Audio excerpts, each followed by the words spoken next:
Hey, what's up? Admin from PlexGuide. So, to the point, we're just going to make a quick video on Traefik. Not necessarily like logging into GoDaddy or anything like that, but basically, what is it?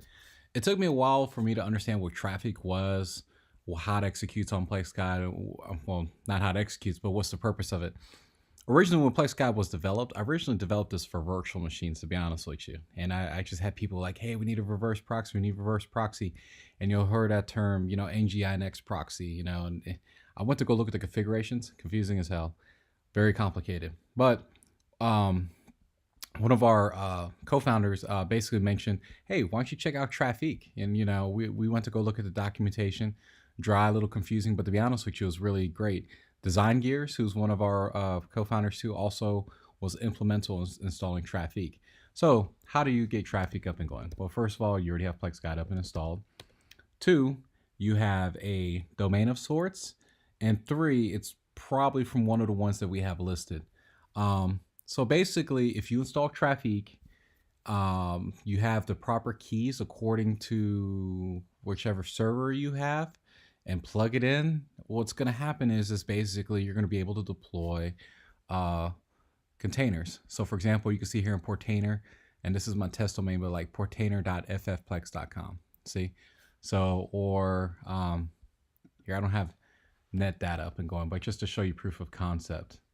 And the good thing is when you deploy Traefik, you get a domain-wide certificate. So it does like a DNS challenge. Nothing you really have to concern yourself with.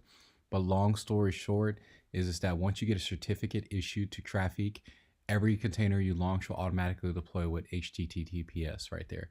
So for example, I'll have net data. Now net data is not something I particularly would have running unless you close the ports.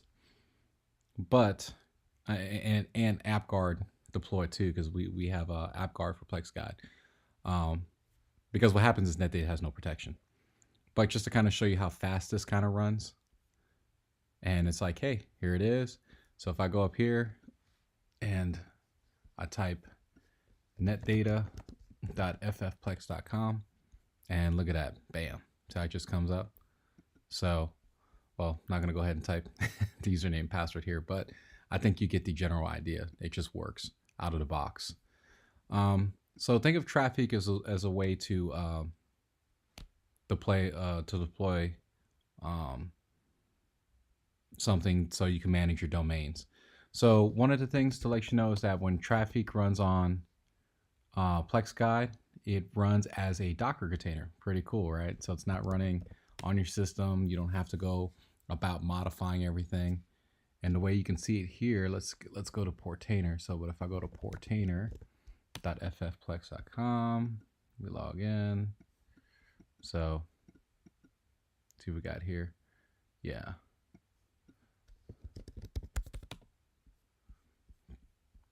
So if we log in here, we can see Traefik running right there.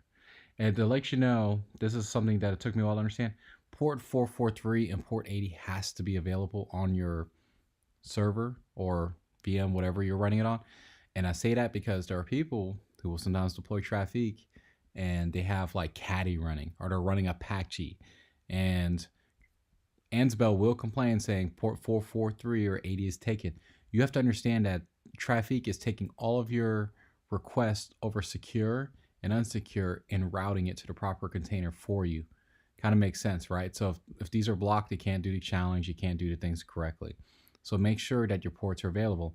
Also, if you're having issues with Traefik, if you also use Portainer, which is also on port 9000, there's logs that you can check out, which are very helpful. So if you go here, yeah, Traefik, yeah. So right now I have no logs because, well, there's none to be generated. But if you have issues with Traefik, it will report there saying, hey, cannot grab key, cannot do this, issues with the GoDaddy domain, pretty much to the point. So basically that's all Traefik is.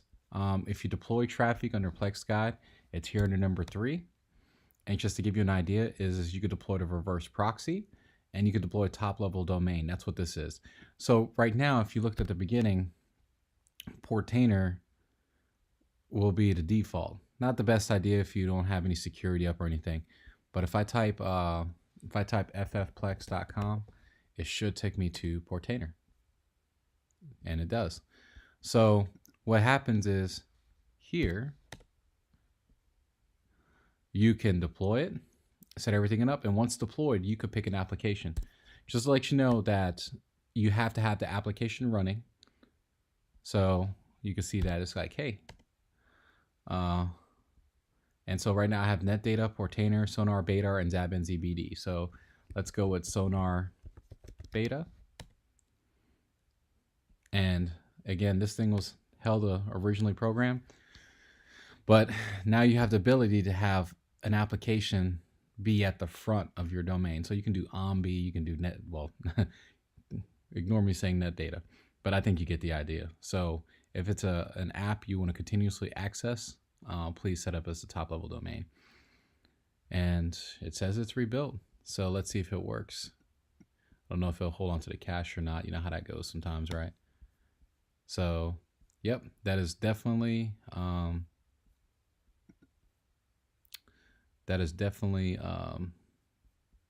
Sonar Beta, because obviously the username and password came up, so we don't need to go into it. But the point is just to show you proof of concept. I'm trying to think of anything else that might be useful to you. So check the wiki right here, and I'm going to do some updating on it, but it'll give you some documentation on what to do. So for example, like with GoDaddy, you know, it'll say, hey, you know, create, you know, search here, create your keys, do X, Y, and Z, and then you're pretty much good to go. That's all you pretty much have to do for Traefik. Traefik is not something that backs up and transfers from server to server. So if you're going to launch Traefik on, let's say you rebuild your server or move it over, yes, you're going to have to relaunch it. And it makes sense because you need a certificate for a new server, right? It'd be a bad thing for certificate follow and actually work on your server. It'd be a bad, you know, point for security. But other than that, that's all this video is. My goal is to make sub breakdowns for you in some of the other areas. So again, please like, subscribe, comment if you have anything to add. If you have any questions or maybe something you want to see. So, hey, thanks for being a member of PlexGuide and checking out the video and listening to me, right? I'm just kidding. All right, have a good one. Later.